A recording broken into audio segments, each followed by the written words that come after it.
Have you ever felt that investing is only for people with thousands of dollars to spare? Well, let me tell you, that's a myth. The truth is, you can start investing with just $100. Yes, $100. And today, here on Penny to Power, I'm going to show you exactly how to take that first step toward building wealth, even if you're a complete beginner. By the end of this video, you'll know everything you need to confidently invest your first $100. So let's dive in. Segment 1, why investing matters. Before we get into the how, let's talk about the why. Why should you start investing at all, especially with such a small amount? The answer is simple. Time, you see. Time is your most powerful tool in building wealth. By starting today, even with $100, you're giving your money the chance to grow through something called compound interest. Here's an example. If you invest $100 and add just $10 each month, in 10 years, assuming an average return of 8%, you'll have nearly $2,000. That's the magic of starting early and staying consistent. So don't wait for the perfect moment. The perfect moment is now segment 2, step 1, choose the right investment platform. The first step is choosing the right platform to invest your money.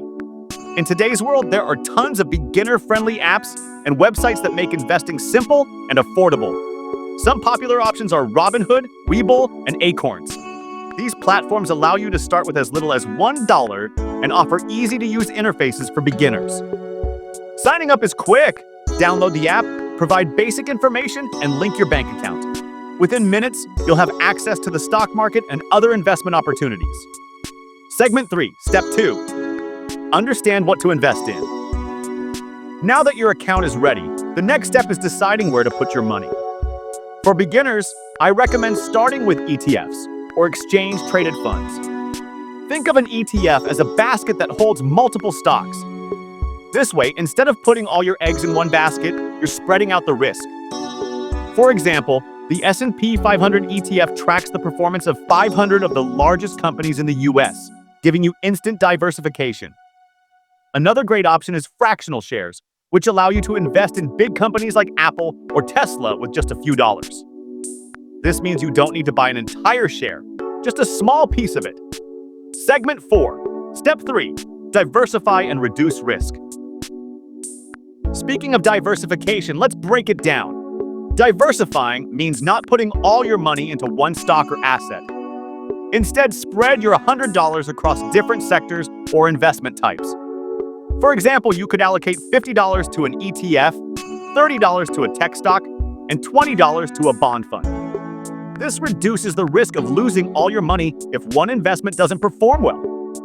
Remember, investing is about managing risks while growing your wealth steadily. Segment 5, step 4, start small but be consistent.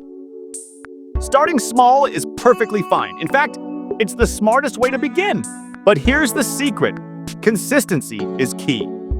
Make it a habit to invest a small amount every month, whether it's $10, $20, or more, depending on what you can afford.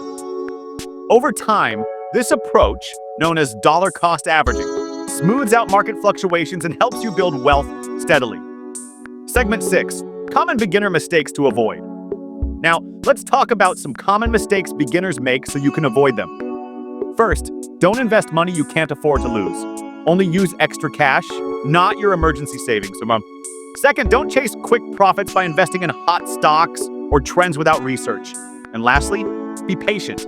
Investing is a marathon, not a sprint. Stick to your plan and you'll thank yourself later. And there you have it. Starting with just $100 is not only possible, but also one of the smartest decisions you can make for your future. Remember, it's not about how much you start with, it's about starting at all. If this guide helped you feel more confident about investing, don't forget to like this video, subscribe to Penny to Power, and hit the notification bell so you never miss our next tip on building financial freedom. Let's grow together. Now tell me in the comments, what's the first thing you'd invest in with $100? Let's discuss and learn from each other.